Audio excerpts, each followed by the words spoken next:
We're Bison! We are impacted!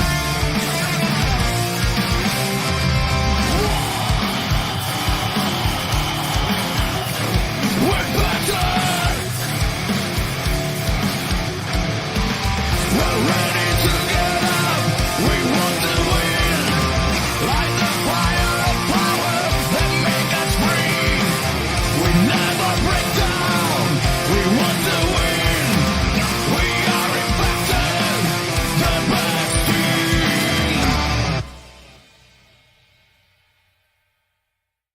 Hello and welcome back to TNI-UK Impacted, episode 158. Guys, you've just swapped over.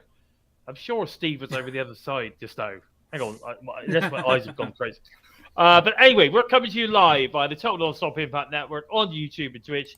And if you listen on the go, then we're also available on SoundCloud, Spotify, iTunes, or wherever you listen to your favourite shows. I am your host, of course, Bison. And today I am joined by the one and only Joker. And, of course, the man, simply known as Steve. Hiya, boys. How's it going? It's going good, thank you. Good, How are you? thanks. Going good. I'm glad. You had a good week? Yes. Yeah. Very good. Yeah, been You pretty have? busy over here. Yeah. Good. I tell you what, I'm liking it. I'm liking this. So we've got busy simply, and a happy Joker, which is Yeah. good to see. Happy Simply Joker, busy. busy Steve, simply busy. I like it, and nice to see Simon has already joined us in the chat. Our loyal Twitch supporter there, joined us from the Twitchosphere. So we call it the Twitchosphere. I don't know. Does that make any sense whatsoever? Probably not. Doesn't need to make sense. It's 2023. There you go. Slowpoke has joined us. So Greg from Slowpoke is with us as well. He's starting it off with a bang. He's against the name change. He likes Impact. Fair enough. We're all entitled to our opinion, but you're wrong. And he's also joining us from Twitch. So we've got more people coming in from the Twitchosphere. The Twitchosphere. And of course, Mir is with us as well. He said no spoilers. I don't know exactly what I'm supposed to be spoiling. Like I say, we're doing a review of an event, so I don't really know how we're going to do spoilers. No, not sure on how we're going to do spoilers on that one. Can't even spoil the main event Monday because that was on Impact Wrestling recently.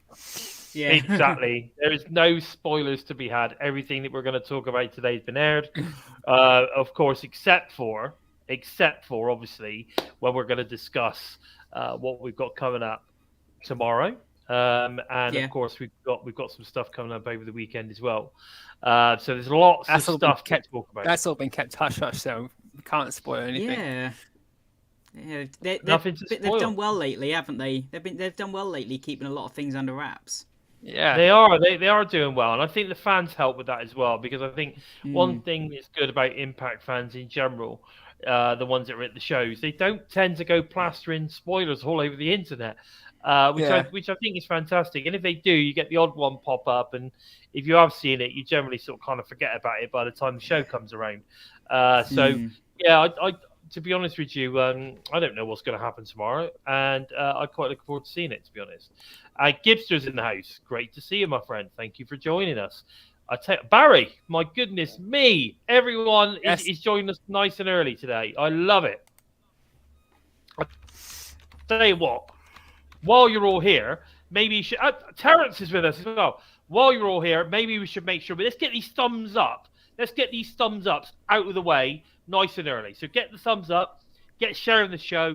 Let's get more people in. Let's get more people in the chat. Let's get more people involved. I think it's going to be a really, really good show today. And I'll tell you what. Someone has just joined us backstage, and I think we need to get this guy. We need to get this guy in because he could give us a lot of insight into what went on the UK tour. Let's bring in Simon. Simon Rothstein, everybody. The man, the myth, the legend is in the house with us today. He's going to talk to us. He was obviously one of the trio, I believe, because I think it was Joe and, of course, Lauren was involved as well. with the trio of the tour management team. I guess I think you were calling yourself the Dream Team on the socials, but it's great to have you with us, Simon. And guys, if you don't know who Simon is, you need to go and check him out. He's all over the place. He's the marketing guru for Impact Wrestling UK, involved with all that kind of stuff. He's the guy that runs, the Twitter page, the Facebook page, and all that kind of stuff here in the UK. Well worth checking Simon out. Like I say, he posts stuff all the time, so go and check. Hello, Simon. Nice to see you. Bison, what an intro, man. What an intro. You could be my hype guy. That's awesome, I need to be. I've got to be the hype guy for Simon. So it's great. It's great to have you on the show. And this is the first time we've actually had you on live, isn't it? Yeah, so I'm a big fan of the show, as you know, Bison. We've talked about it before. Big fan of the show. Watch it every week. Love your 60-second stuff as well. We've had a lot of wrestlers being interviewed by you that people can find, click on videos or whatever. You'll see all the great Impact or TNA as it is now. People Bison has interviewed, so it's been awesome working with you. I apologize that you guys have got all these great backgrounds. I'm sort of in the middle of school run, swimming run, etc. So I'm in my car. So next time I come on, I'll have a bit of a better lighting and background. But I think it's just great to be on with you guys. Big fan, and thank you for coming. Thanks for the Impact Faithful for coming out. The TNI UK Massive coming out. I got to meet some of them, and I was really, really impressed. Oh, fantastic. That's brilliant. Thanks for saying that. So I really do appreciate it. And you're right, Mir. This Simon has got hair. Unlike Simon Miller, of course, had his ass kicked at Turning Point, and I'm sure we're going to talk about that in a second. You may notice down the side a lot of the TNI family are in the chat right now, dropping in their little messages. And it's nice to see. I think Gibster is saying, hello, Simon, well done on the UK tour. So you're getting a lot of love in the chat already, Simon, which is fantastic to see, isn't it? Yeah, well, look, thank you so much. Yeah, although sort of me, Lauren, and Joe were sort of the people on the ground, I got to say the guys in the US really set us up well. Ross Foreman, Josh Matthews, Lou over there, just all of them. There's Sam, Garrett. It's such a massive team effort to get to where we are. I'm just so thankful for all those guys for just everything they did to make this tour a success. And what a success it was, man. It's hard to say what my favourite show was, so I hope you're not going to ask me that because that's going to be a difficult question. Well, I'll tell you what, I have got a question. I've got a couple of questions here. And what I was going to say initially was, we just wanted to talk to you, about the success. We've already talked about, we were talking about the success of the tour was really, really good. But if you had to narrow it down to, say, 3 or 4 highlights of the 4 shows, what would you say was your 3 or 4 highlights of the tour? Because you were there the whole time, weren't you? Yeah, I was there for the whole time. So let's talk in-ring highlights first. So for in-ring highlights, I'll do 1 per show. First off, let's start Glasgow. Night 1, Grado, man. How good was that? Yeah, that entrance, that. And I know Grado splits opinion between fans sometimes, but I am a huge Grado fan. He's probably my favourite wrestler. I think he's amazing. I just love it's proper classic British wrestling. And to see him back in Glasgow and the reaction he got, that was what an amazing thing first night. Great, I agree. Yeah. Second night, Newcastle, Will Ospreay versus Eddie Edwards. What a match. I don't know if Meltzer's star ratings are out yet, but if that's not got 5 stars, then I don't know what will. Yeah. If it's Meltzer star ratings, it won't.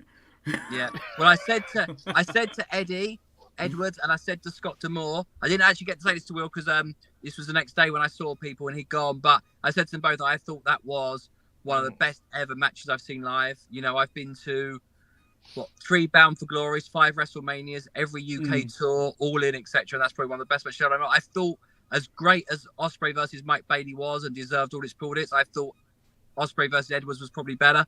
Yeah, I like the way it told a story. I thought it was just a fantastic match. So for me, that was the in-ring highlight of the tour. Fantastic. Go on then. What about Coventry? Coventry night 1, just the knockouts in the ring and out of the ring at Coventry. I just remember because the first 2 days were pretty stressful, as you can imagine, because Glasgow was a TV taping and then Newcastle was Turning Point, plus the first tour in 8 years, plus all the fan interaction stuff we did. So then it's a bit of a whirl. Get to Coventry, we've got everything in place. And I just got to hang out with the knockouts, watch them in the ring. I just think they're fantastic.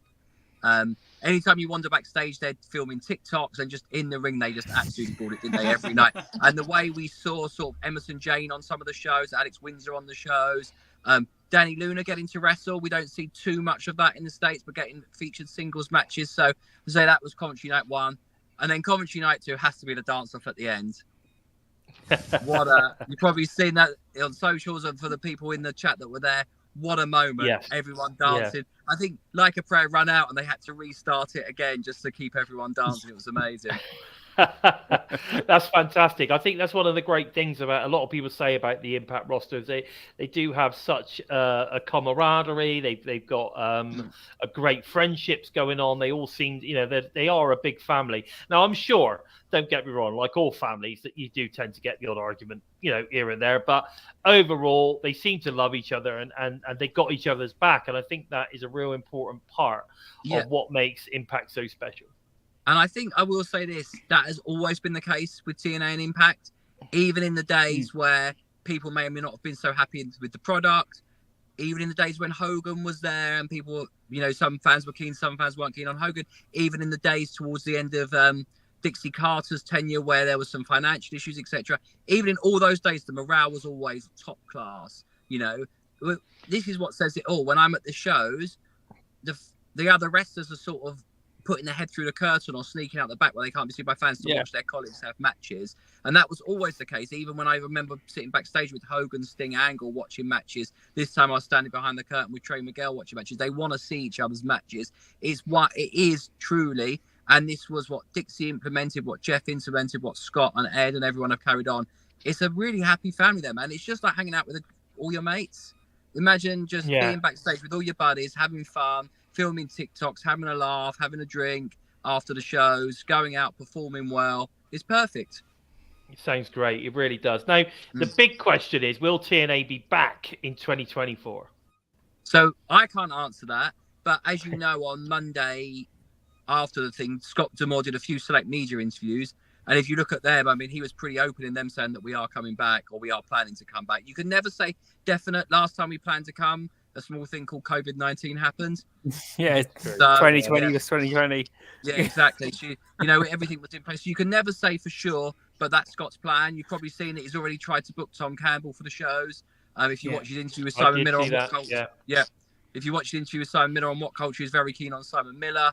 He's talked about having Grado on the shows. I saw something pop up about, I'd love to see Grado in TNA. Again, it's above my pay grade. I don't hire the talent. They'll be bankrupt because everyone I want to hire would probably cost too much. But So I think, can never say for certain, but I mean, but that's what Scott was saying in his interviews. I'm sure you can find a clip of one of those and play it, but yeah. Definitely. Now, one of the other things I want to talk to you about, and I know me and you, we spoke about it so much about a potential UK TV deal. Now, I was just wondering whether, with the success of the UK tour, was there any potential TV produce, networks or anything like that watching any of the shows? Were anybody coming along? Were we sending videos to say, look at these people watching Impact? Was any of that going on, or is it still up in the air?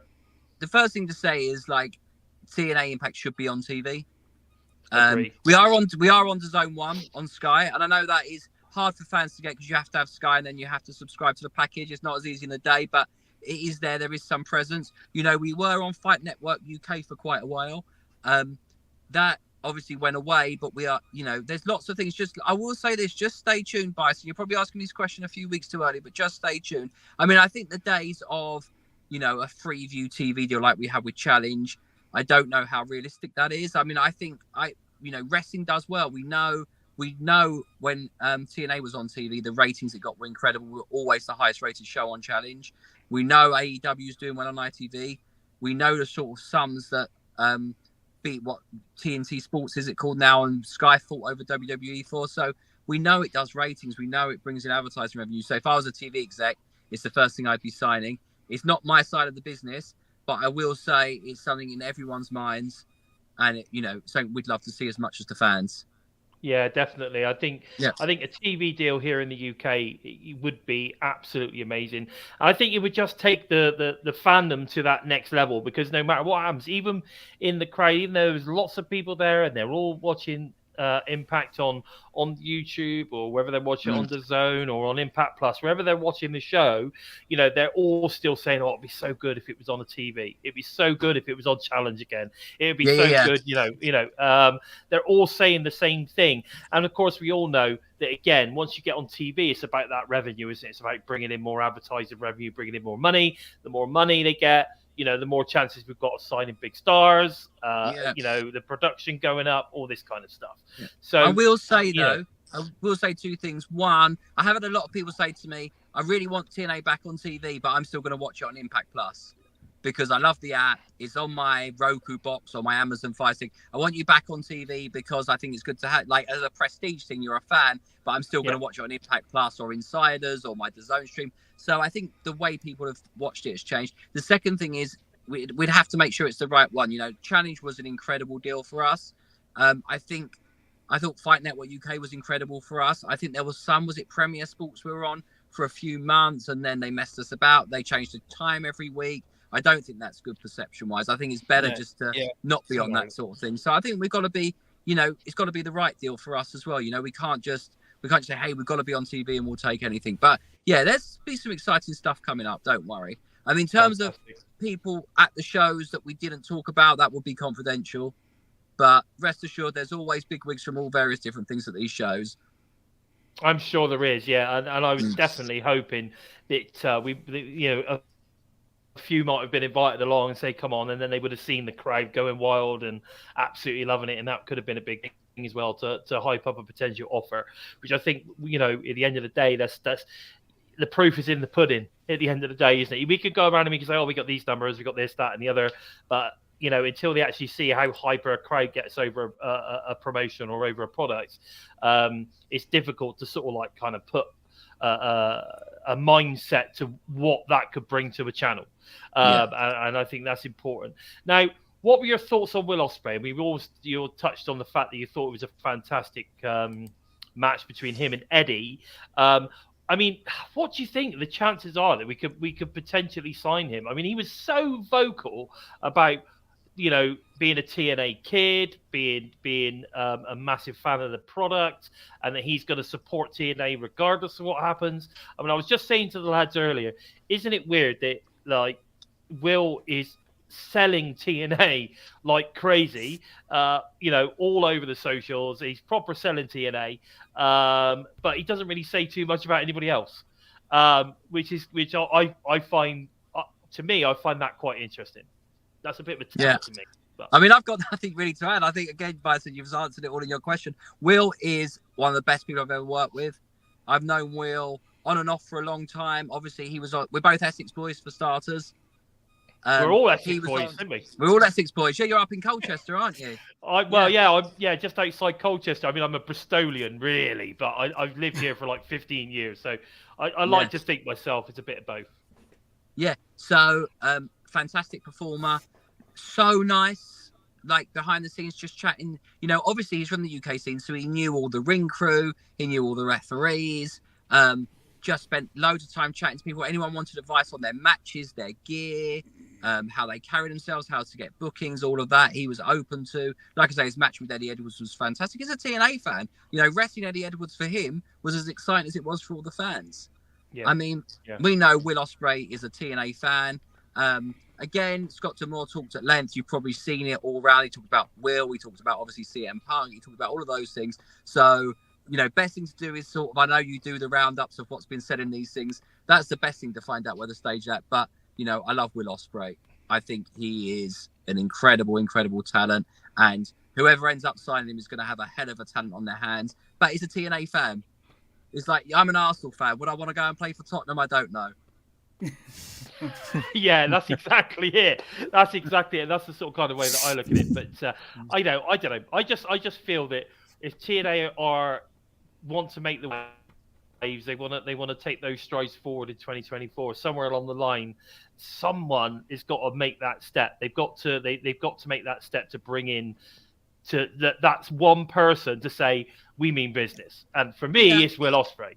But again, at the end of the day, no matter what happens, it's got to be the right deal for Will. It's got to be the right deal, you know, for him in the future. You know, he's an athlete. He batters his body. You know, he's only got so long that he can batter his body. He's got to earn as much as he can. We all get that. But let's just hope that that's with TNA wrestling. That's all I've got to say on that one. But talking about like game-changing signings, Trinity. Yeah. I mean, how's totally. that for a game-changing signing? Could have stayed where she was. Could have gone anywhere, any promotion, any country. Came to us. You saw her. You were at 2 of the nights, weren't you, Bison? No, Newcastle and Coventry one. You saw her. How much fun was she having? How much did she love it? How big were the queues for her meet and greets afterwards? You know, and that, you know, that's one game-changing signing already. Yeah. It's funny you should say that because I mentioned that earlier on today. I put a tweet because I was looking at the memorabilia. I was planning on maybe doing a bid on some of those 8x10s they got going on eBay at the moment. I was thinking of grabbing one of those, and I was flicking through, and you know, Deonna's doing quite well. She's up there in the sort of kind of £80 mark for one of her 8x10s, but by far Trinity is like £130 or something, or $130 or something for hers. She's way ahead of the game. So you're right. She's a game-changing signing.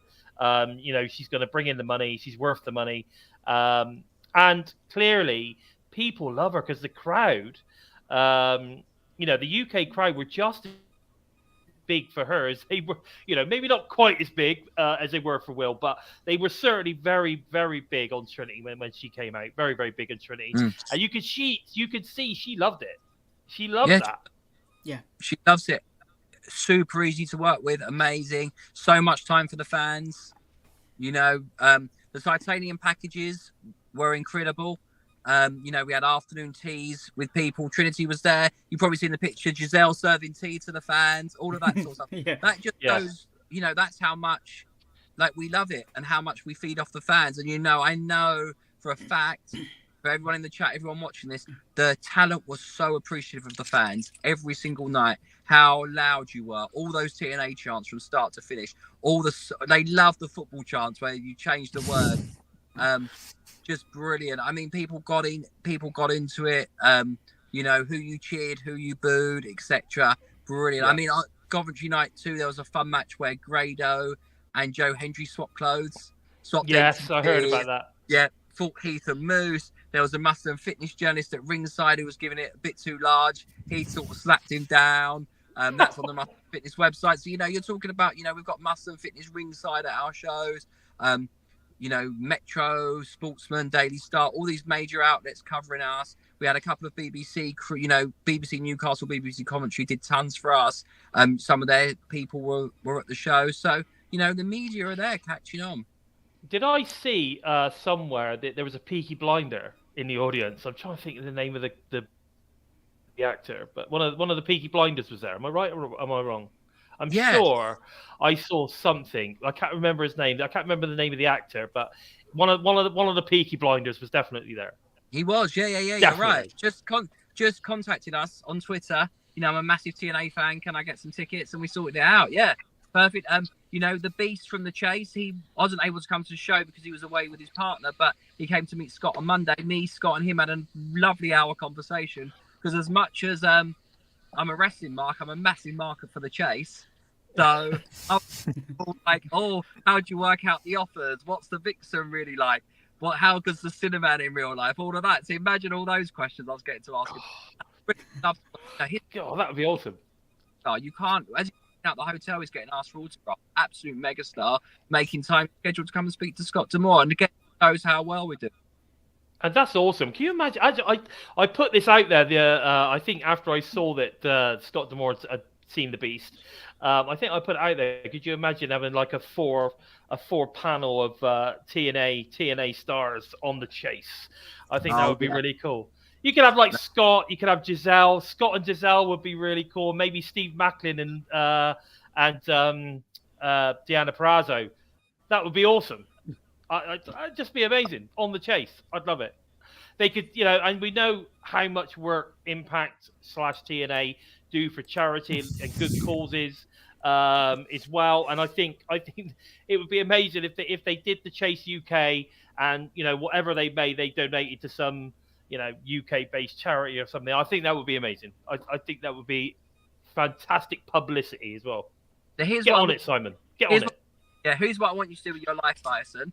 I want you to retrain to become a TV executive, get a job at ITV, then you can put us on TV, you can put us on all the quiz shows, do everything for you, mate. That's a nice big check. That would be fabulous. It would be fabulous. I'd be all over that. I'd be all over that if I could. I really would. Anyway, I know you're short of time. I'm just clocking now. You've been on here an extra 5 minutes than we were going to have you. So, and I know that you are patiently waiting for your. Is it your son? Yeah. Swimming. If you can't see him up. Fair enough, fair enough. But thank you ever so much for joining us, talking about the UK tour.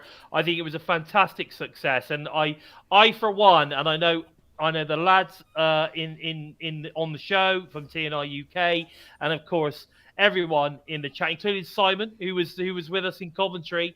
We cannot wait for TNA to come back. To the UK, and we will be the first buying those tickets. Yeah, I mean that's what everyone said, right? The one thing every fan has said to me is, when are you coming back? You know, often these big shows come and you enjoy it, and are you going to get tickets next year? I'm not sure.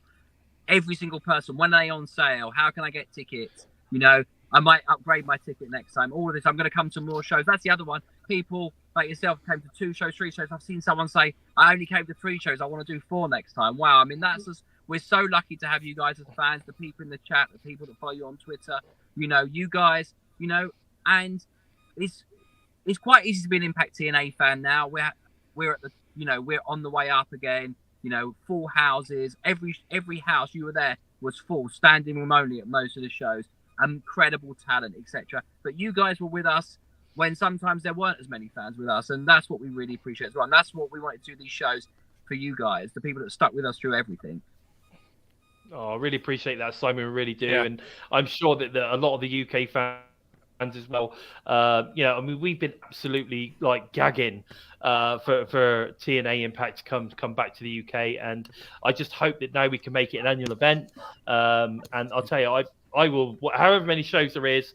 You know, Glasgow is a bit of a stretch for me from Essex, but you know, the England, the English shows, I will be at all of them. I'm pretty sure of that. Brilliant. Well, I'll see you on tour, boy.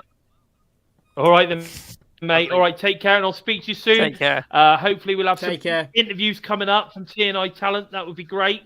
And but we will speak to you very, very soon. Thank you so much for joining us, and go and save your son from the swimming pool.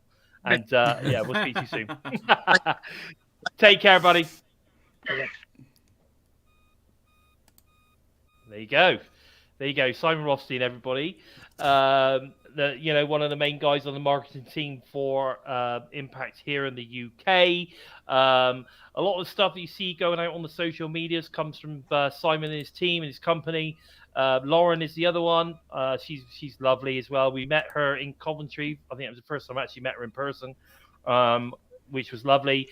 And yeah, fantastic. So great to have Simon on the show, guys. Go and check him out on the social media. Go and make sure you're following Impact UK, really Impact Wrestling UK on the Facebook, on the Instagram, on the Twitter sphere, or the X, as we call it. Come on, everyone's got to get in on the X. It's important. But guys, listen. While we're talking about X's, get down there, get those thumbs up, you know, on this video, and get it shared all over X, all over the Facebook, and all over the internet. Get it sorted. Come on, guys. Appreciate it. Really do. There you go. And you're right, Barry. I think. Yeah, Dixie Carter is Dixie Carter. Yeah, Dixie Carter is Anton Deck's aunt. Like second aunt or something like that. Yeah, something like something like that. So interesting stuff. The true Aunt D, the Aunt D of Anton Deck is Dixie Carter. But they done like a family tree thing, didn't they? And sort of went back to Dixie Carter. Yeah, that was fantastic. But yeah, interesting stuff. So I remember they showed the table spot with Bully, and they all thought, well, is it Bully Ray? Yeah. Yeah, that's right. Oh my god. Yeah, they turned out with Dixie, which was cool, and then they had a really good meet up, and I think it was really good. I remember seeing that. Yeah, definitely. But guys, let's get into the news, rumors, impact recap of the week. We're probably not doing much of that, to be fair.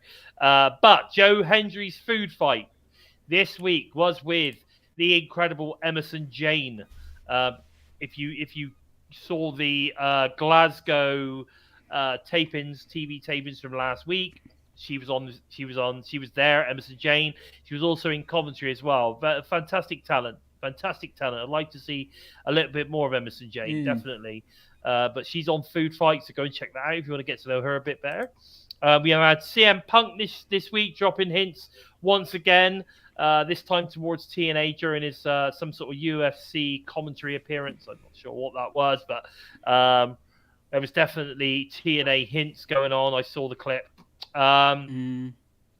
We had Josh Alexander's retro review with George Iceman. Now that featured the New Japan Pro Wrestling 6-man tag match, Aussie Open versus Motor City Machine Guns versus Okada and Tanahashi.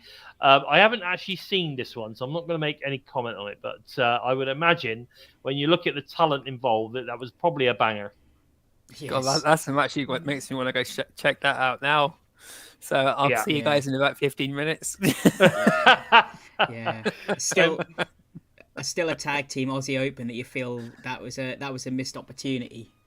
Well, possibly, and I don't know. They don't seem to be doing much in AEW. They're not rated much. They don't seem to be rated over there, so which is weird. But but they were so good when they were here.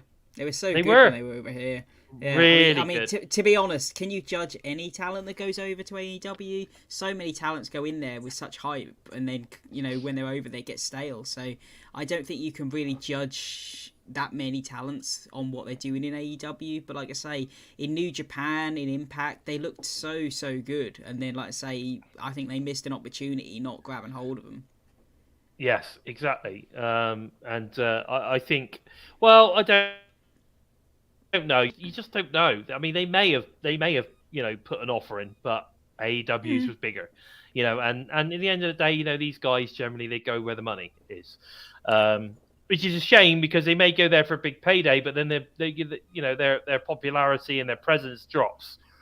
Yeah. So actually, their value drops too. So it's just a real shame, really. A quick happy birthday to Jen Alexander, of course, the beautiful Jay Chung. It's her birthday this week, so a happy birthday to her. And of course, friend of the show. We've had her on the show, which is good as well. Terrence is saying we need to see more Emerson Jane. I agree, she's fantastic. Definitely, she was absolutely incredible. Amazing. I didn't realise she was Scottish. Actually, I actually thought she was Irish, but there you go. We also.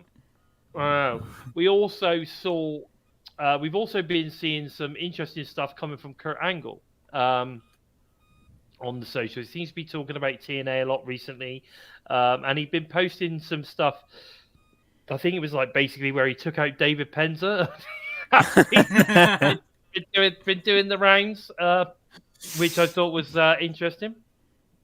Oh yeah, so I saw Jordynne Grace said something about posted something about that as well, saying that she's like well uncut or something.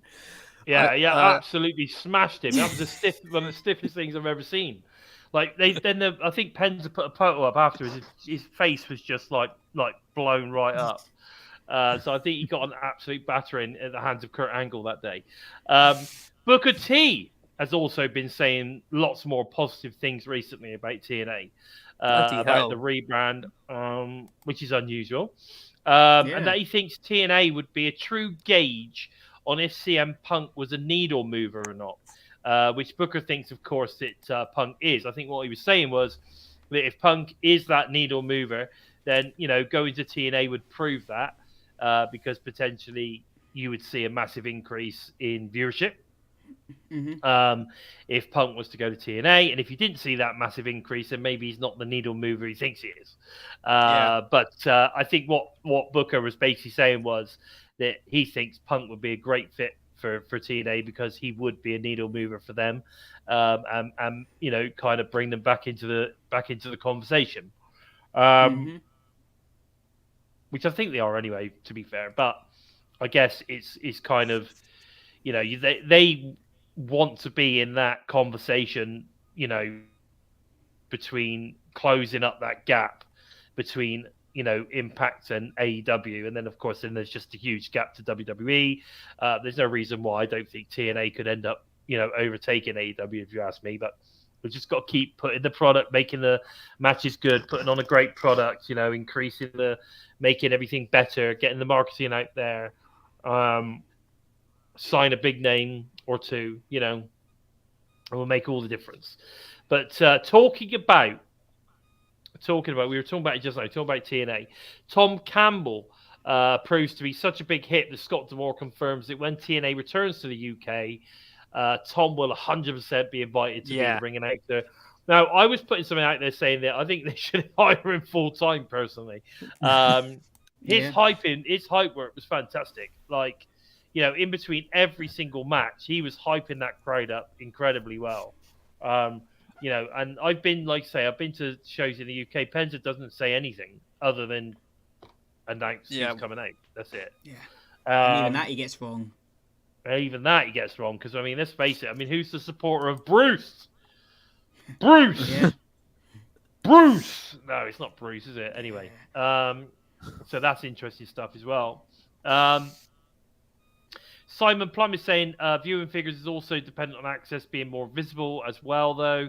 It's still not available widely in the US and is usually a premium add-on for most people, so it's behind a paywall. That's true.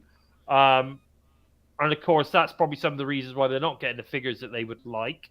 But, you know, that's got to be part of what they're looking to do in 2024. You know, if they're planning on staying on Access TV, then they need to make it more visible.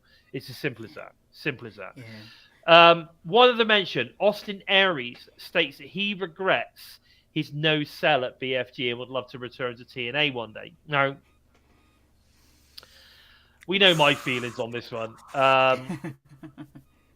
However, I think, you know, I was having a conversation with Steve about this just off air before you came in, Joe, and we were saying, like, you know, there's people out there saying, oh, you know, let's bring Tessa back, but not Austin Aries, etc., etc. But at the end of the day, they're both just as bad as each other. So, you know, you can't. I think it's got to be one rule for one, and, you know, one rule for all. You know, both of them though are almost blacklisted or you know, fuck themselves over wherever they seem to go. There's like no one seems to be signing Austin Aries at the moment or putting him on any shows. And you know, Tessa seems to be on, you know, the odd show here and there, but every time she goes somewhere, you hear, you know, she's now out or whatever. I mean, she was at WoW, wasn't she, for about 10 minutes? Yeah. And I think she was just now showed up at another company and they've just now kicked her out. But again, Austin Aries as well. You know, like every time he shows up, something seems to happen. You know, he has a decent run and then it doesn't end well. It's something happens where he ends up getting himself kicked out, and it's like him. I think he specified, well, it was all planned, and it's like, you could quite clearly see by the reaction on everyone's face that it wasn't. No, it wasn't. Yeah, of course. There's no way that was planned. And it's easy to look back, say now, well, I regret it all. Can I come back? Because, you know, the company is doing well and maybe you're struggling. But, you know, you put yourself in that situation. I mean, I'm all for giving people a second chance. But when you've had 5 chances, maybe something needs to alter. You know, are you going to make that mistake a 6th time? Yeah, you've got to literally say, you know what, maybe it's me, and I need to sort this out. So, I think, and say, Gibbs, I do agree that I you know, I'm on that side where I do find him more enjoyable than a lot of people in his character. But again, going back with the Tessa thing, it never ends well. You know, a lot of people seem to get harmed through the push that he has. You know, he does put great storylines on. He's great on the mic, but it never ends well, sadly. And it's one of those where, at the moment, if you does Impact or TNA need him? You know, is it a case of we're crying out for someone like Austin Aries right now? I don't No, think. at the moment, I don't think it. I don't think it needs him. It's not missing that kind of person. For me, Austin Aries would be the kind of person that would want, you know, X amount of money, and I'd rather be spending that on you know, towards other talents personally. I think build one of the would younger bring in talents more up. bums in seats. Well, they've got Build Leon one of the- Slater, and yeah. he's gonna be pushed to the moon and back once they get him sort of settled into TNA. He is pretty much like they said. They compared him to Will Ospreay already. He's going to be like this next generation's version of AJ Styles from on TNA. He's going to be like one of the big foundations of the new era of the company. Oh, for sure. That's Yeah. but that alone is an amazing investment. Scott Demore said that this guy is going to be one of the guys carrying the company within about 4 or 5 years. Yeah, I mean, you had people like him, Chris Bay, Austin, Ace Austin. You know, these are all guys that will be carrying the company for sure. Yeah. They're amazing talents. You know, Sheldon Jean, Jason Hotch, they're other ones as well. Barry saying about those guys. Do we need to bring in old, Austin Aries? No, we don't. We really don't. Yeah. We Okay. do need to TNA build those hard to younger kill talents up. tickets. Exactly. Yeah, we don't need to be bringing in Austin Aries. We don't. He doesn't really bring any value to the product. TNA hard to kill tickets have been selling solidly since Saturday. Well, I think they're over 5 to 6. I think they're about sort of 500-600 sold so far. Snake Eyes TV taping is selling a little slower, but I think over the 2 events so far, we're looking at 800 plus tickets sold so far. With the titanium tickets package completely sold out for hard to kill. Completely sold out. I think it was literally sold out within the first day. Wow. Which is amazing. I saw. Oh, Joe's gone. Everyone's gone.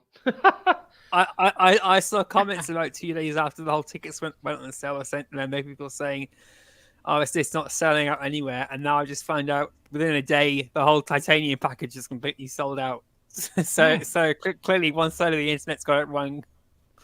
Well, I think what they're talking about. Simon's saying didn't it sell out in the first hour? I'm pretty sure they did sell out really quick.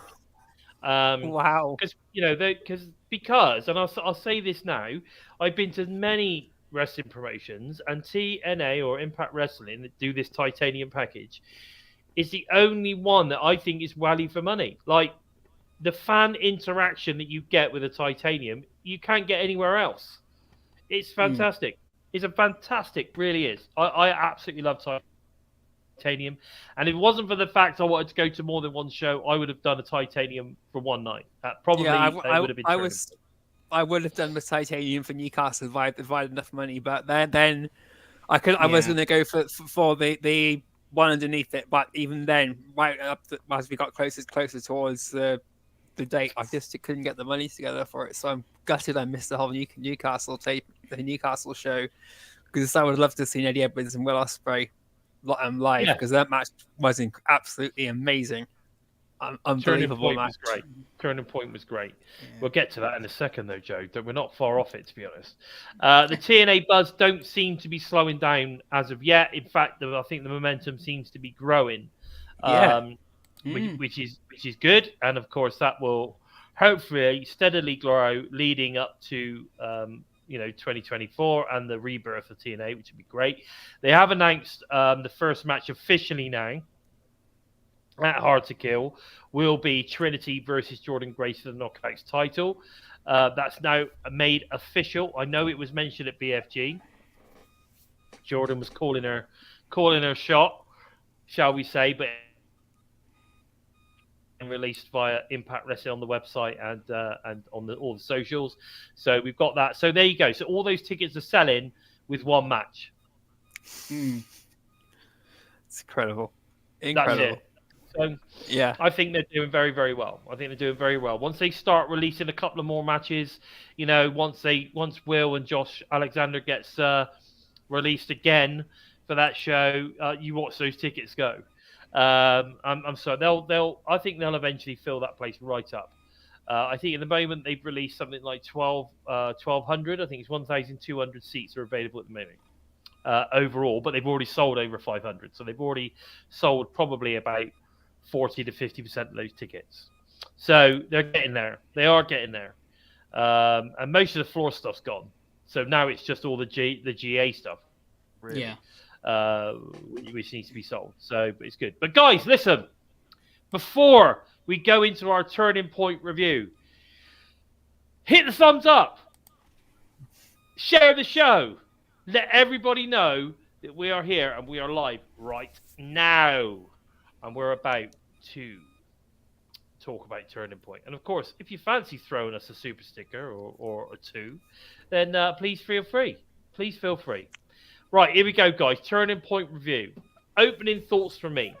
Production was much better than the Glasgow TV tapings, but still below par for what you would class as an Impact show. However, this for me didn't detract from what was a great quality of matches. I think the matches were fantastic and sort of kind of overshadows the production value. Obviously, the stage was, nothing special. And they were, quite clearly a local TV crew, a videoing crew. But, it was way better than the Scottish attempt. Let's put it that way. I'm not too sure what the video team were at Coventry, but they didn't look like they were using particularly, it looked a bit. It looks a bit amateur, shall we say? But again, I don't know whether we're going to get. We might see some of that on like main event Mondays and digital media exclusives or stuff like that. I'm sure. Yeah, I would love to see Leon Slater versus Frankie Kazarian. I want to see that match. That match that got Leon Slater signed. That's the match I really want to see from Coventry. Yes, that was a good match. That was a good match. I do hope they put both the Coventry nights up as like what they did with the Australian tours, because they were both filmed, and you feel like that they should be put up for like everyone to see, especially if you've subscribed to Insiders and Impact Plus. There you go. That's Definitely. For sure. That's for sure. I'm on both. Yeah, I agree. I'm only an Ultimate Insiders, I'll be honest. But I think I've got the cheapest tier on Impact Plus, so I do see some of it, but not all of it. Okay, so first match: Grado and Rhino versus Ryan Richards and Mike D. Mike D. That whole Mike D thing reminds like Larry D. It was, I don't know. Anyway. Yeah. Grado music hits and the crowd go wild. They literally do. They go nuts as Grado comes out. As you saw, Steve, they were going wild for Grado. He then introduces his tag team partner, who's going to be Rhino. The crowd go wild again, screaming "Gore, gore, gore!" Now I have to say, I thought this was a solid match. Which showcased two UK talents, but obviously ended with Rhino hitting the gore on Richards for the 1, 2, 3. Crowd go wild, Grado and Rhino get the win. But like I said, it wasn't a match that you were going to go, oh, that was amazing. But it was a good match. It was a good solid match. It showcased the UK guys really well. Yeah. It was interesting watching it as well, because they mentioned later in the show, I believe, that actually Mike D got one gut check in Glasgow, which somehow slipped under slipped under the rug. We kind of knew about Harley Hudson, we knew about Leon Slater, but somehow missed Mike D somehow. I think that's because that didn't happen until the Sunday. Okay. It was the day after we went to commentary. It was the fourth day, so I think that's when he won gut check. Fair play, but no, it's intriguing watching him to sort of see. Okay, you've got the contract. Let's sort of see, and he did look impressive. Oh yeah, he's got a hell of a physique. Yeah, definitely. He's called the Beast. He calls himself a Beast or something. I can't remember. Is it like the Belgian Beast? Or something? The Beast, the European Beast or something like that. He is big. He's really, really impressive. Yeah, he's a big strong man. like you said, this is really a match really for showing off all the local talent and that. And Grado did really good, like putting them over and everything too, and letting them beat the crap out of him and show them what they could do. Yeah, and then just have sure. Rhino comes in to just build the crowd up again and get them ready for the rest of the night. Really, and that when Rhino came in, that was just great. Everyone went crazy, and then bang. Yeah, Rhino seemed to be really happy to be back in the UK as well. You could just see that look in his eyes. There was just something more than "I'm going to destroy you." It was like, "I'm actually happy to be here." That is true. That is true. A big thank you to Gibster there for his $1.99 super sticker. Really appreciate that. Thank you so much. Thank you so much. We then got North Wrestling Champion Leon Slater versus former TNI guy. I don't know if you remember Mark Haskins for the North Wrestling Championship. As expected, Leon was the babyface champion, and Mark Haskins was obviously healing it up with Vicky Haskins, his wife. After some fantastic offensive wrestling from both guys, Leon hits his Swanton 450 splash. Have you seen this? Have you seen this? Absolutely amazing. Incredible. Yeah, it's a cool move to get the win and obviously retain his North Wrestling Championship. So Leon Slater to get the win. Good match. Good match. I enjoyed it. I thought it was a really good match. There was lots of to and fro in. Haskins was really a good heel in this. Yeah, I don't recall him playing a heel very often when he was in TNA last time, but I really like the persona he brought, and I'd definitely like to see more of this Mark Haskins in TNA. Yeah, I think he's going by. I'm not sure. I mean, we were calling him Mark Haskins. He was called Mark Haskins, but I'm sure on his ring gear it said Haskins. So I wasn't sure whether maybe he's going by Haskins rather than Haskins, but I don't know. But they did announce it as Mark Haskins. Yeah, I read it as Skins, but it might have said you? Haskins. Yeah. Oh yeah, there was no H. It definitely said no. Haskins. There was definitely no H. Yeah, but no, I really liked it. And again, he's bulked up. He's put more sort of muscle on. So he's got he looks that kind of meaner kind of persona. Really impressed with Haskins and Slater. They both fed off each other really well.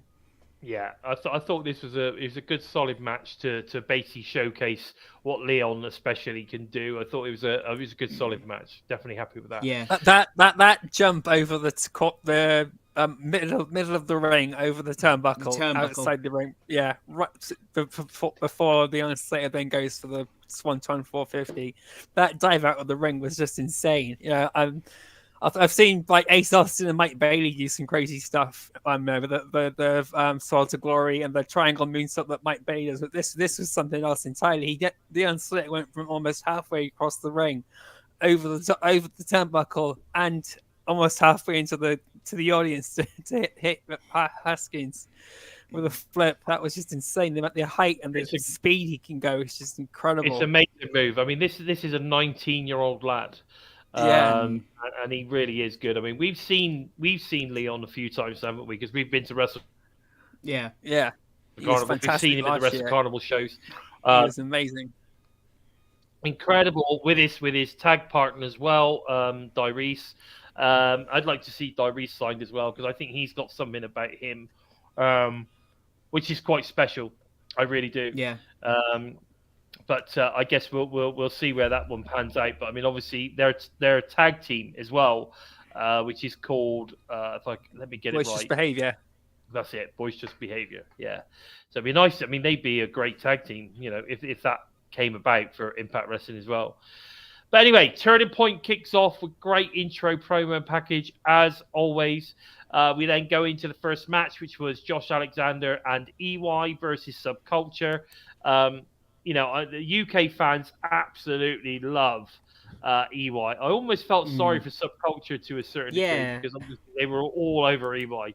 Well, I think Subculture were probably expecting the UK fans to be all being on their side. Yes, some of them were, but they were very into EY, shall we say, with the football chants and stuff, and he was enjoying it as well. You can see on his face, he's loving it.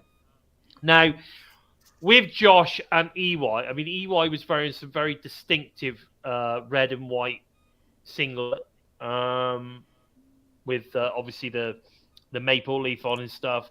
Obviously, Josh is wearing maple leaf stuff. Now, we did see in Glasgow that Josh was also wearing a red and white singlet with Canada references all over it. Are we seeing, with the amount that we've seen them tagging already, are we seeing a new version of Team Canada emerging? What do you think? I feel it's coming. It's got to be, especially like I say with TNA coming back. This has got to be the beginning of it, surely.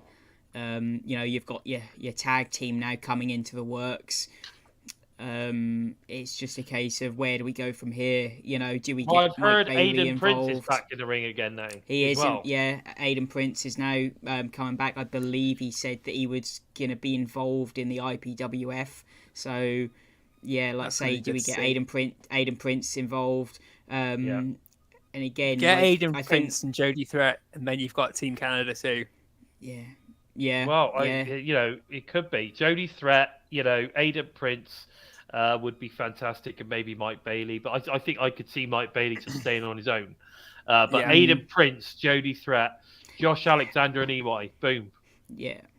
They've all worked and trained together as well, so they know each other really well. I guess Mike Bailey is someone I would see on his own more than anyone else.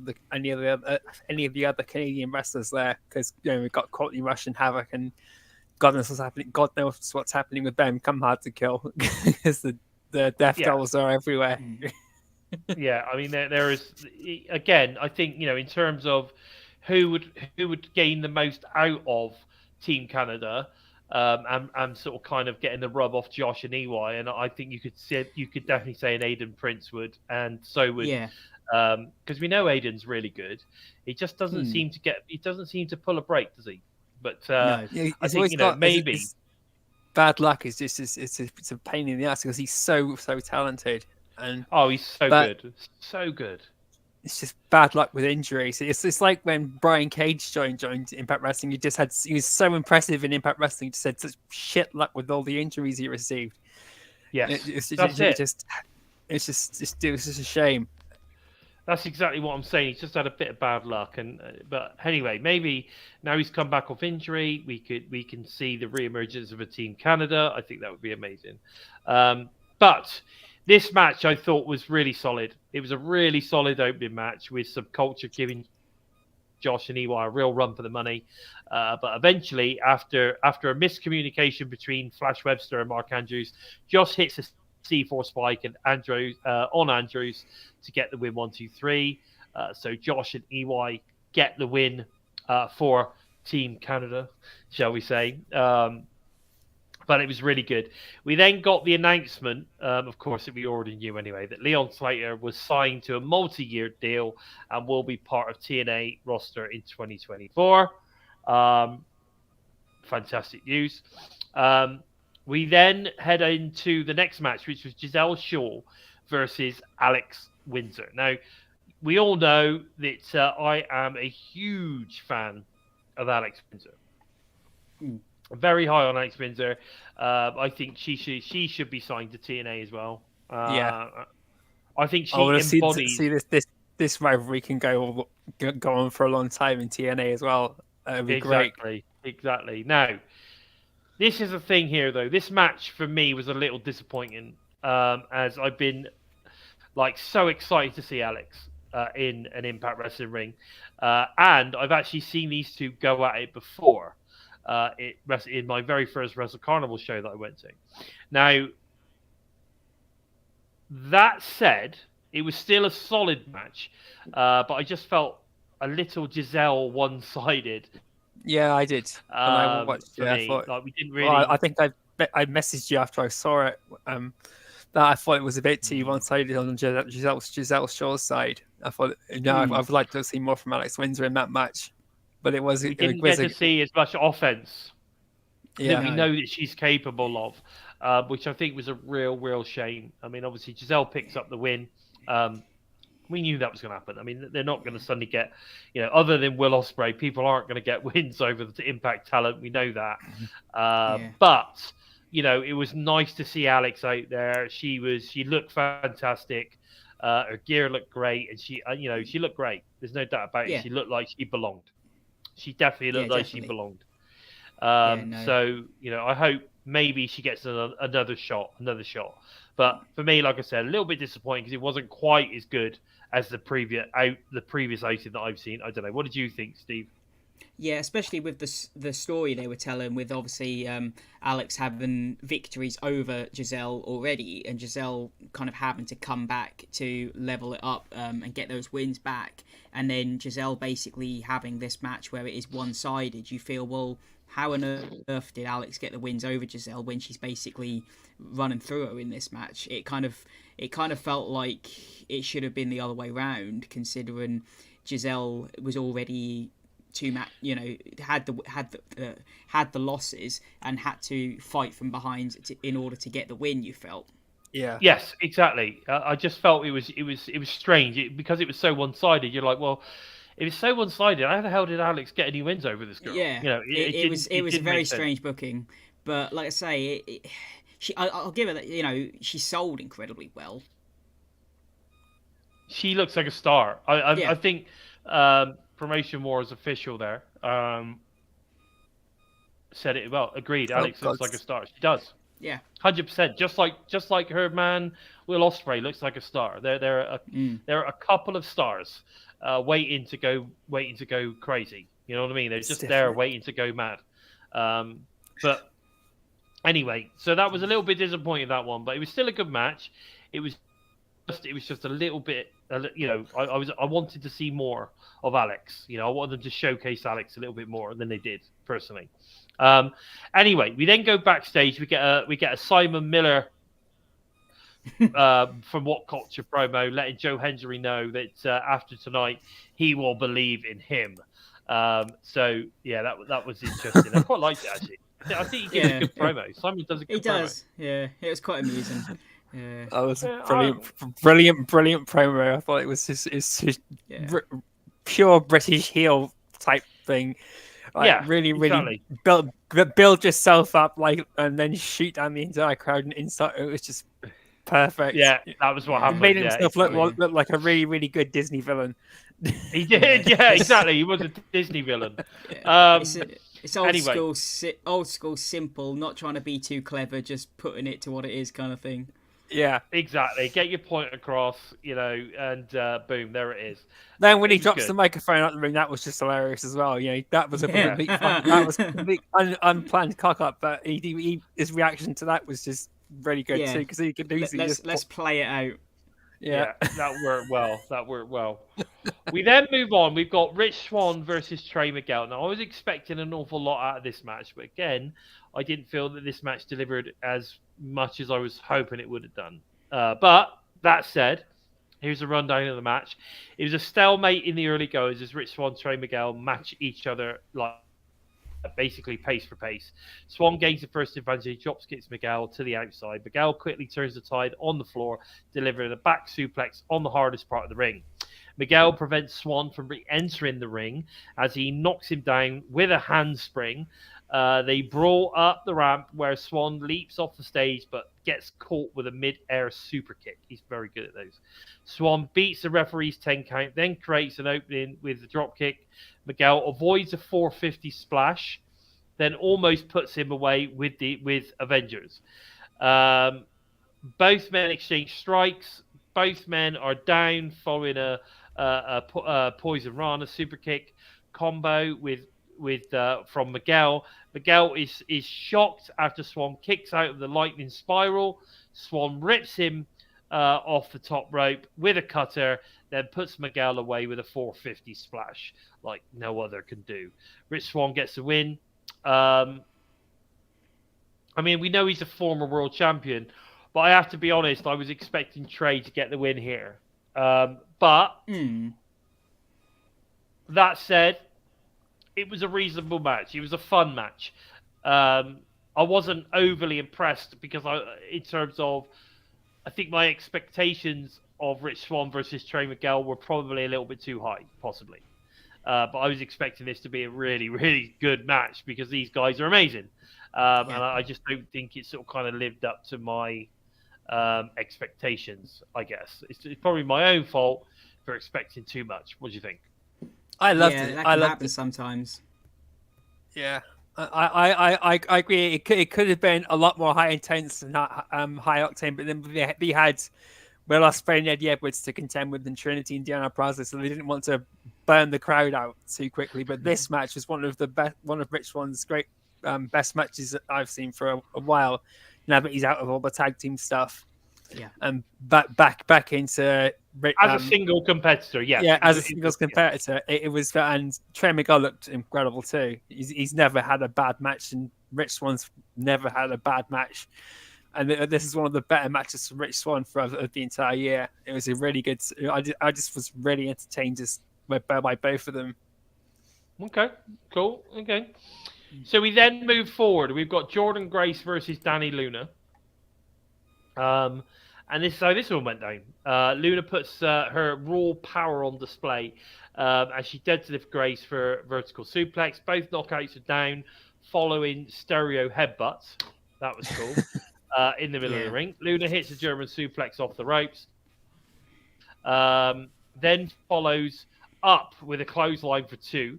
Grace fights out of the corner, then drives Luna into the canvas for a near fall of her own. Luna counters with the Juggernaut driver, but then it's Grace who avoids the Luna landing. I love all these names. I love it. Grace successfully hits the Juggernaut driver to win.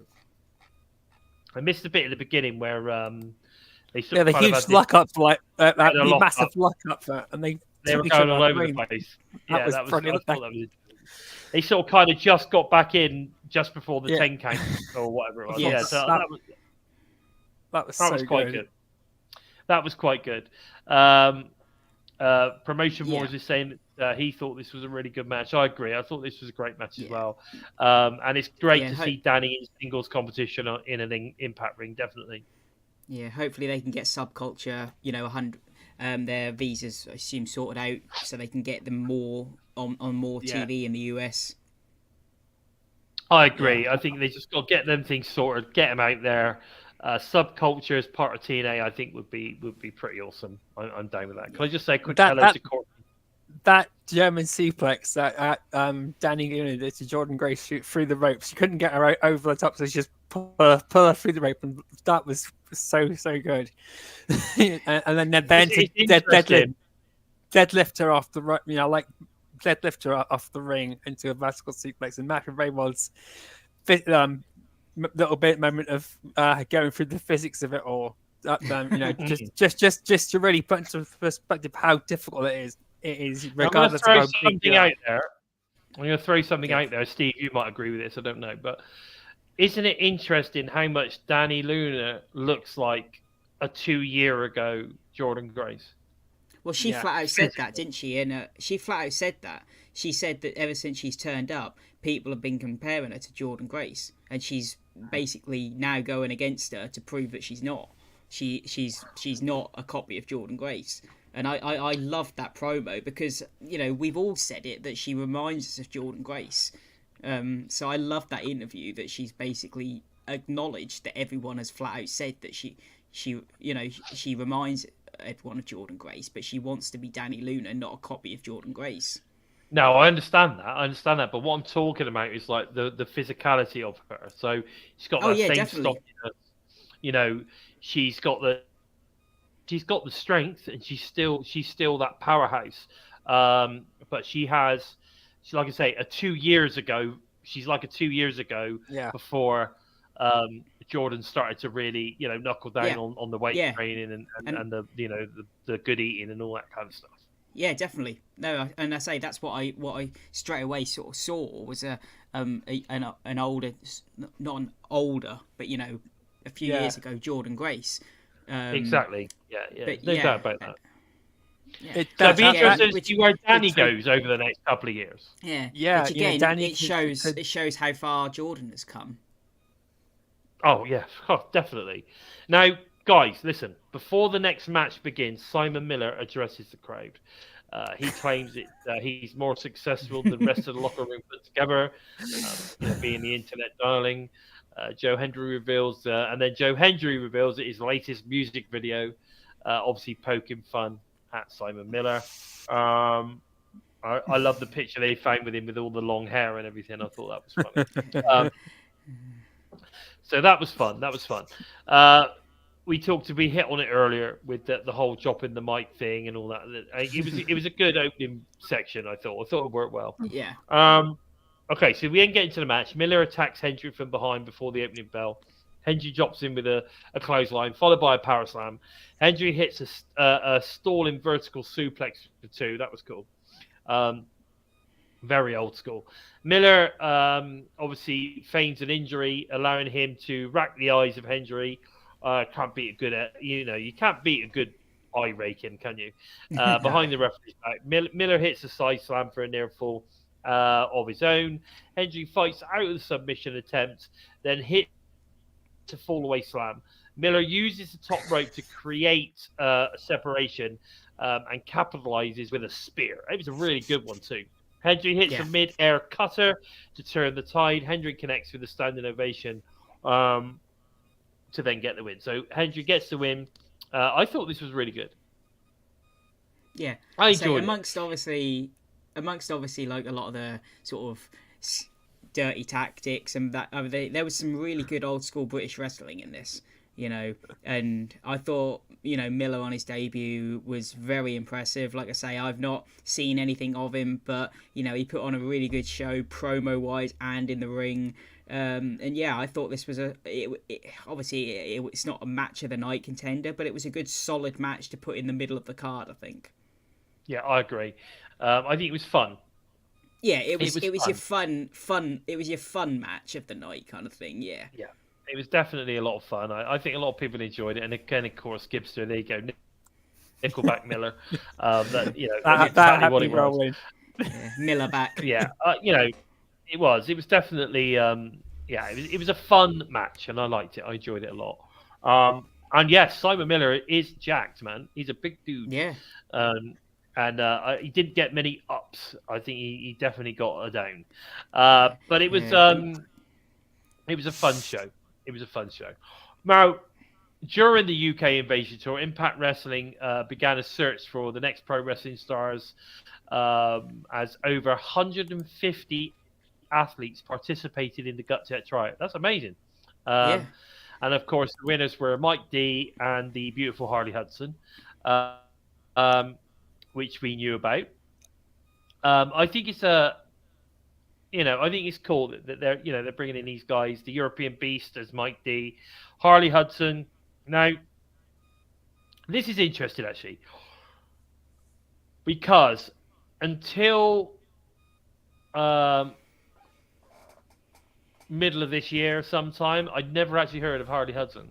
I saw her at a Wrestle Carnival show that I went to with my friend Paul, and it was interesting because she was really good, and I was like, yeah, this girl's really good, but I'd not seen her before. I never expected for a month of Sundays though that Impact were going to sign her to a developmental deal. I never in a month of Sundays, honestly. I thought there would have been other talents out there in the UK, like an Ivy or even Lana Austin or someone like that they would have taken on. I never in a month of Sundays expected them to sign Harley Hudson. But there is something about her. I thought it at the time when I saw her back in the summer, and I'm interested, and I'm looking forward to seeing where she goes. So I'm interested. I'm definitely piqued in my interest on where we're going to go with Liverpoolian Harley Hudson. Looking forward to that. And Mike D is just massive, so he's a beast. So I'm interested to see him as well. Gibster, you're right. I think Simon Miller definitely, or that match with Joe Hendry, definitely reminded me a little bit of World of Sport, definitely. Okay, we then move on. We've got the X-Division champion Chris Sabin with new tag partner Frankie Kazarian. unfortunately, Shelley was injured at Glasgow, versus Moose and Brian Myers. The most professional wrestling gods, as they like to be called. Interesting. This was a good match, right? I really, really like this match. I'm going to go through this. I'm going to go through this one quickly, and I'm just going to talk about a couple of bits that stood out for me. So, Sabin counters a sky high from Moose. Kazarian hits Moose with a signature springboard leg drop. Sabin traps Myers in the tree of woe. Can't be a good tree of woe. Sabin and Kazarian use Myers' head as a battering ram as they go low on Moose. So they had this sort of kind of scissor thing going 69. on. That's it, 69. Moments later, Moose makes the blind tag and takes out Sabin with a big boot. Sabin counters and power bombs from Moose, but Myers takes away his tag option by pulling Kazarian off the apron. Sabin spikes Moose with a tornado DDT, creating some much-needed separation, the opportunity to tag Kazarian. The pace quickens as Kazarian hits Myers with a slingshot cutter. Kazarian spikes him with a slingshot DDT of 2. Sabin almost puts Moose away with a code red, but Myers breaks the pin. Kazarian hits a mid-air cutter on Moose. The fight spills into the outside, where Moose drives Kazarian back into the steel ring post. Moose spears Sabin off the apron back in the ring. Myers counters a chicken wing from Kazarian. Moose spears Kazarian to score a pinfall victory. So Moose, the most professional wrestling gods, get the victory here. Now, one thing I didn't mention in there was a chop sequence, right? Yes. Where Moose, basically, I think he gets him like on the windpipe here on the chop rather than across the chest. I think he gets him here, and it literally, like, I think it cut. I don't know. I think he lost his win, basically. I think he winded Sabin quite badly. Because when I was there, you see it on the TV, but when I was there at ringside, he actually jumps out the side I was on, and he was wincing. Like, he was wincing really bad. He literally ran straight off into the corner. I thought he was going to puke. He was wincing so bad. I honestly thought he was going to puke. Then, like, literally 4 or 5 minutes later, he's back in the ring kicking Moose's ass. It was, I don't know, maybe give Moose a receipt or something. I don't know, but it was pretty intense. But I really enjoyed this match, and I really like this pairing of Moose and Myers. I think they're a great heel team. I really do. I think they're a really good heel team. What do you think, Joe? It was an incredible match, considering that Frankie Kazarian was put into this as a last resort because literally Alex Shelley was injured. Frankie Kazarian was meant to be in that match with Trey, Miguel, and Rich Swann. So and for like they were saying throughout the entire tour, Frankie Kazarian was like the MVP of the whole tour. He was there to do anything and everything for when they needed it. Sabin and Kazarian, they know each other so well, so they gel together really quickly. And Moose and Myers, I've been so impressed with them since they really got together as a serious tag team. The most professional wrestling gods. The whole gimmick, the whole thing about it just works brilliantly. And I know Brian Myers is really enjoying it too. He's been talking really highly about that, and it was like the whole UK tour was a real big high thing for Brian Myers as well. But when Chris Sabin got winded, and I could thought something that Moose had hit him too high, and it just didn't seem right. And when Kazarian comes in, it's like, well, someone's got to do something. So he just goes and attacks everybody just to keep things going. Because Myers and Moose was sort of like, what the hell is just Sabin all right? And the match was just great pacing, great storytelling, even with the shock in the middle that nobody expected. They recovered from that so brilliantly, and it was just a great, solid, and entertaining match. I really, really enjoyed it. It was. I think it was a great match, and I really enjoyed this match as well. I think, like you said, that moment in the middle sort of kind of shocked everybody a little bit, and I just remember saying to the referee, I say he's Sabin all right because he don't look happy. The ref was like, I'm going to go and check on him. He went and checked on him, and then all of a sudden Sabin was back in the ring. But he didn't look good after that job. I could tell you. Now we then move on. I'm going to ask Steve about this one. We move on. We've got the Knockouts World Champion Trinity versus Deonna Purrazzo for the Knockouts World Championship. And, of course, we've got Gail Kim as the special guest referee. Now, when she come out, oh, my God, the crowd went crazy for Gail Kim. And that's for sure. But that was awesome. So I'm going to go with this one. This one's going to be for you, Steve. This is Deonna Purrazzo's last chance to capture the Knockouts World title from Trinity. Purrazzo quickly retreats to the outside when Trinity goes to Starstruck in the early going. Trinity hits a low running close line, followed by the splits for 2. You do like that one, don't we? Purrazzo drop kicks her off the apron to gain control. Purrazzo begins to target the left arm of Trinity. Trinity hits a stunner, which I liked, out of the corner, but Purrazzo shuts down the momentum with a back elbow. Trinity sends Purrazzo shoulder first into the steel ring post. Trinity hits a modified bulldog, followed by a series of short arm clotheslines. Trinity connects with the rear view for a 2. I like the rear view as well. It's different. Purrazzo locks in the Fujiwara armbar. I get it right, guys. Fujiwara armbar. But Trinity crawls to the bottom right to break the hold. Purrazzo plants her with the Queen's Gambit, but it's not enough to keep Trinity down. Trinity locks in Starstruck, but Purrazzo transitions into the pin attempt for 2. Trinity hits the full Nelson Slam, then locks in the Starstruck to win by submission. Trinity retains the world title, beats Deonna Purrazzo with the same submission move 3 times. What are your thoughts, Steve, before we go into what happened after the match? What are your thoughts on the match?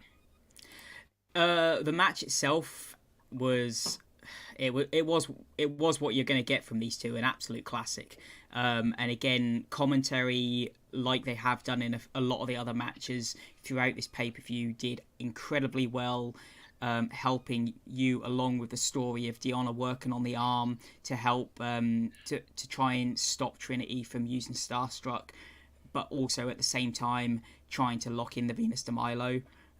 So again, Deonna had her plan, and commentary done really well in taking you along that journey. But yeah, the match itself, you're getting a 5-star match with these two. You really are. I just don't know if I cared for the finish. It was one of those. Well, not so much the finish, the stipulation, because I just keep feeling like Impact with this. Oh, you can't challenge this knockout while this knockout is champion. They're handcuffing themselves for no reason. Well, you could say that, but also at the end of the day, she's lost 3 times to the same person. Somewhere along the line, you got to say, "Come on, you've had your chance, you've had your shot." Oh yeah. You know, and I get that. I get that. Yeah, I guess to a degree. Like I say, it's just one of those. I feel you're going to get to a point where, at some point, every knockout is going to be at a point where they can't challenge this knockout, this knockout, this knockout, this knockout when they're champ, and it's going to be like, okay, well, I don't know, say Taylor Wilder's champion, only 3 knockouts can challenge because everyone else has been blacklisted from challenging while she's champion, kind of thing. It's like, I kind of are they going to keep implementing this rule for every wrestler, for every different knockout kind of thing? You know, we've had it twice in a year. Yeah, I know what you're saying. I think that the trouble is, though, it does get to a point where there's only so many times you can watch the same match. I think they would just sort of kind of draw a line under it and say, right, okay, you can't challenge her now. We'll move on to somebody else. Does that mean they've overdone it too soon? Given 3 matches too quick? Possibly. You could, right. I guess time will tell. Yeah. Now, the thing what happened after the match, though, things start to get heated between Gail and Deonna Purrazzo, which ended, obviously, when Gail hit Deonna with the Eat Defeat. This, I feel, is obviously setting up some kind of attraction match for either Final Resolution in December or Hard to Kill in January. I guess it's we're going to get Gail Kim versus Deonna Purrazzo at some point. It's got What do to you be think, hard Joe? to kill, surely, hasn't it? I Yeah. hope so. What do you think, Joe? I think it'll be hard to kill, and Final Resolution will get Deonna Purrazzo and Tasha Steelz clashing to sort out their differences like once and for all. I know they've got a match on Thursday after they lost to Bound for Glory, but I can see that carrying on through to Final Resolution. They end it there, and then Tasha Steelz goes out to Trinity after Hard to Kill. I mean, maybe heading towards Final Resolution, we start to get more interactions with Gail and Deonna, which then sort of kind of builds that feud a little bit, I guess. Yeah. That's all I can because think. Deonna Purrazzo could be like, if she loses to Tasha Steelz, she then goes berserk on her and starts beating her down. So then Gail Kim comes out and tries to stop her there again, and then Deonna Purrazzo can say, "Oh, you've got in my way once before. You're getting him away again." And they've got that history between each other as well, but they just didn't get along, or Gail Kim didn't like her attitude when she first arrived, and they got that history there, and so it's going to be interesting to see where it goes. I just hope it doesn't mean that Deonna Purrazzo is going to be gone after come Hard to Kill. That's the only thing I really don't want to happen. Yeah, fair dues. Fair dues. Yeah. We got someone in chat that's just saying there that is it because we got Deonna on her way out? I don't think it is, because they were. She's been sort of being promoted big time with the TNA promotion, along with Steve Macklin as well. So I don't think it is. I think it's just a case of, sometimes you can't just keep winning. You've got to eventually have a few losses under your belt to then, make a comeback. So I think it's all about just sort of kind of like telling the story, let a few other people take the limelight for a little bit. They're going to reset Deonna Purrazzo's character a bit. I think so. I think that's where we're going with it. But anyway, we then head into the main event. Will Ospreay versus Eddie Edwards. And this is how it went down, boys. Edwards wears Ospreay down with a headlock. Ospreay reverse on the Irish whip into the handspring back elbow. Ospreay remains in control with a springboard forearm. Ospreay drops him into the top rope, then soars with a slingshot crossbody to the outside. Ospreay is going for the hidden blade, but Edwards retreats. Edwards drives the back of Ospreay into the apron. Edwards hits a backpack stunner for the two. Edwards hits a series of chops, but Ospreay creates separation with Stun Dog Millionaire. Ospreay connects with a cheeky Nando's kick. Ospreay almost puts him away with a Spanish fly. Ospreay hits the O cutter. I love these little names, but it's still not enough. Edwards catches him with a mid-air blue thunderbomb. Ospreay hits the hidden blade, but Edwards immediately bounces back with the Boston Knee Party. Both men exchange strikes in the middle of the ring. Edwards gains the upper hand with a clothesline, followed by a target driver for another near fall. Ospreay counters another Boston Knee Party into a hidden blade. Ospreay connects with the Styles Clash, but Edwards kicks out. Ospreay hits one final hidden blade, followed by the Stormbreaker to then get the win. Ospreay gets the win. So, now, incredible match. Again, absolutely I love incredible. this match! What I like about these matches, and I think what you will lose with Will Ospreay if he goes to the E especially, is Ospreay is very strong style. Everything he does it looks like it hurts. Right? It's been in New Japan, isn't it? That's their style. Yeah, without doubt. So when you stick him in with a Eddie Edwards, who also when he's hitting people looks like it hurts, you get an incredible match. You get an incredible match. You're talking about two absolutely outstanding talents that have all done their time in Japan, understand the style, and they sort of kind of started to put their own swing on it, because no matter what happens with Eddie, although he does kind of have that, Japanese strong style about him, he also has the American style about him as well. So when you stick him in with someone like a Will Ospreay, who is very much, New Japan style. And I've said this about Julia as well, who, there's been rumors that she might be going to the WWE. They're very interested in her, etc. A talent like that, if they go to the WWE, and they've proved it time and time again, that when a talent like that goes to the E, they tone her down, and everything that made her great is suddenly gone. Yeah. And it they want to doesn't work. repackage her they want to repackage the wrestler as their own wrestler, and sometimes it works. But if they're already known and famous coming in, then 99% of the time it doesn't work. Yeah, well, look happened to Ty Valkyrie. Yeah. It's not going to work. It's not going to work with Julia because they will tone her right down, and everything that makes her great is gone. That whole kind of realistic feel about the way that she performs. I don't know. They'll start taking out her moveset and say, no, you can't do that. It's too dangerous. You can't do this. You can't do that. And all of a sudden, she'll become a shadow of what she was before. And I kind of feel that's what they would do to Ospreay as well. Mm. They almost take the realism out of it, if that makes sense. Because he does do quite a lot of moves that are a bit risky. But then the fans that love him and watch him, at the end of the day, he knows that. We're rabid for that sort of stuff. We love it. He loves doing it, and we love doing it. And Mir's saying that Papa H is running creative. It would be different if the old man was in charge. No, to be fair, it makes no real difference because regardless, yes, you're going to get better storylines. You're probably going to get some better booking and whatever. However, it's still PG-14. So they're still going to take stuff out that makes them look realistic fighting. It's not going to be. She's not going to be the same, and I don't care, Mir. I'm sorry, I don't agree with you.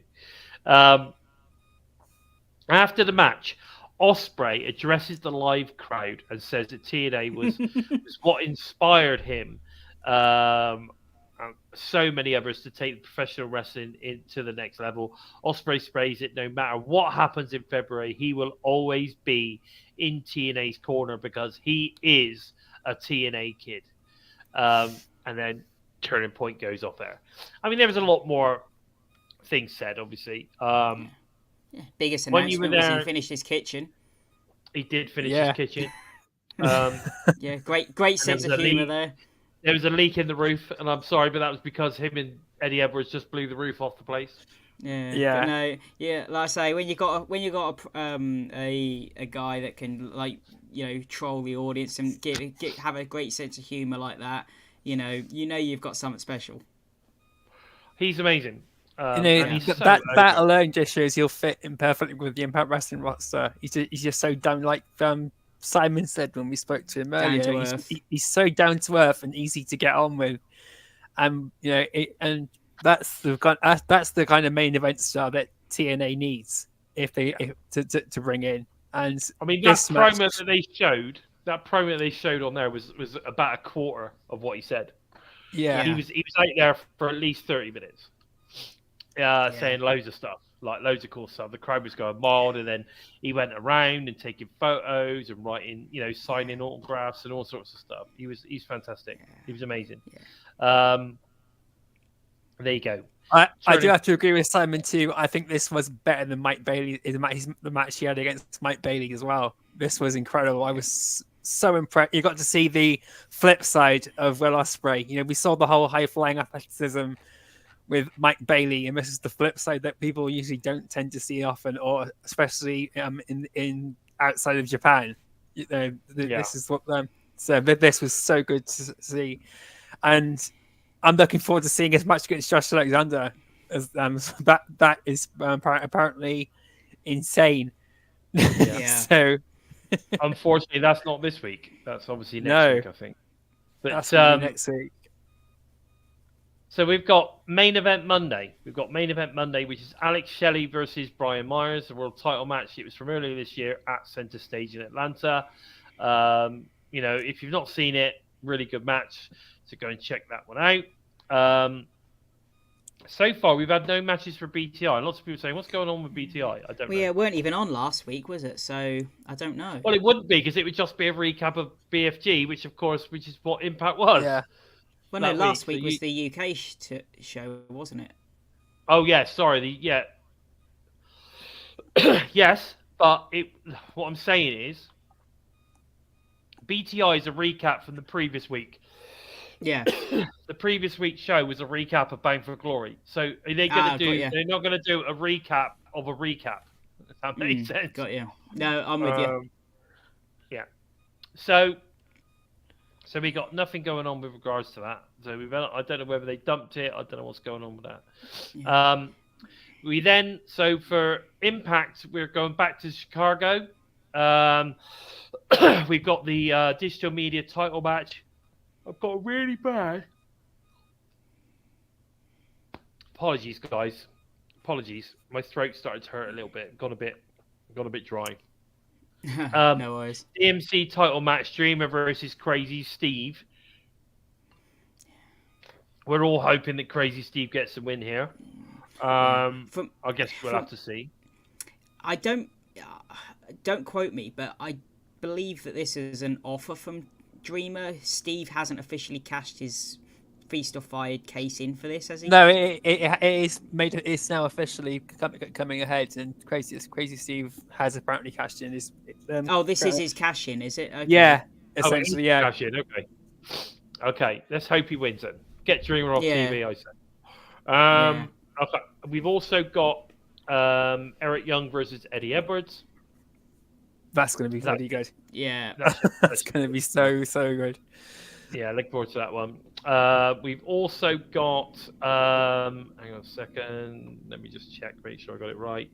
We've also got Deonna Purrazzo versus Tasha Steelz. I'm hoping that's going to continue on a little bit.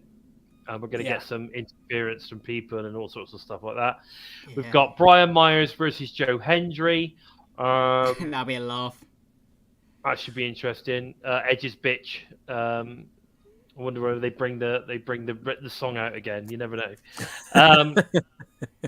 We've then got the world title match, which is Alex Shelley versus John Gresham. This is a weird one for me. I don't know where this has come from. No. I can't see this one being story driven. I really don't know where this one's come from. But two fantastic wrestlers, so I'm expecting it to be an absolute banger, and I'm there for it regardless. Just because I know that both guys are amazing. So in this instant, screw storylines. Let's see a world title match between Alex Shelley and John Gresham. I think that's going to be great. I'm all for it. Right. Courtney says she loves Tommy Dreamer. He ain't losing. Fair play. If you like Tommy Dreamer, I like Tommy Dreamer too. But I'm Crazy Steve deserves this win, and he deserves some love. I think Tommy Dreamer is setting this up to put Crazy Steve over, and because he didn't build him up and give out his whole history, just beat him and make it seem like nothing. Tommy Dreamer has really built up Crazy Steve with all the promos and stuff he's done. If people weren't paying attention to what Crazy Steve was doing prior, so I think Crazy Steve is going to win the title. And he's someone. When the Digital Media Championship came around, Crazy Steve was one of the guys I could see going for it a lot earlier and holding on to it. So this is going to be really. I really do hope that my predictions are right, and Crazy Steve does walk away with the title. Speaking of the Digital Media Championship, I saw a comment on the Insiders, and they were saying about the Simon Miller and Joe Hendry match. That would have been a perfect match for the Digital Media Championship, wouldn't it? Yeah, that would. It's like that was made. That match was made for. It's like you missed an opportunity there, Impact. Yeah, that would have been interesting. And the rumor is that we're going to see a little bit more of Simon Miller in 2024 with TNA. So we'll see what goes down with that, won't we? Okay, so guys, that's pretty much it. I think that's all we've actually got time for today. But please don't forget to head over to TNI Patreon for exclusive extra content. When you sign up, all TNI shows are available to all you listen on the Go fans on audio only. via SoundCloud, Spotify, iTunes, wherever you list your favourite shows, we are there. Also, if you want to show your support for TNI-UK, please feel free to give us some super stickers or head over to our prowrestlingtees.com/total nonstop impact for some great t-shirts, including the Lord Bison shirt. I must admit, that's a good shirt. Get it, go and get it now. Or head over to our exclusive Spreadshirt merch store, where the link is, of course, down below in the comments down there. Make sure you go check that out. Where can we find you on the socials, Joe? You can follow me on Twitter at JOKEmptySpace. You can jump onto Facebook or Twitter and look for #EmptySpace, #IntoTheVoid, or if you fancy to tickle your toes with any sense of humor, Daily Giggle. But approach with an open mind, and you just might keep your sanity. What about you, Steve? You can find me over on Twitter or the Discord at SimplySteve311, where I tend to put anything Impact Wrestling related. Give us a follow on either of those two. Fantastic. And if you want to find out a little bit more about the Bison, who is heading swiftly towards 2,200 follows on the X, go and check that out. That's pretty much where I do all my wrestling talk.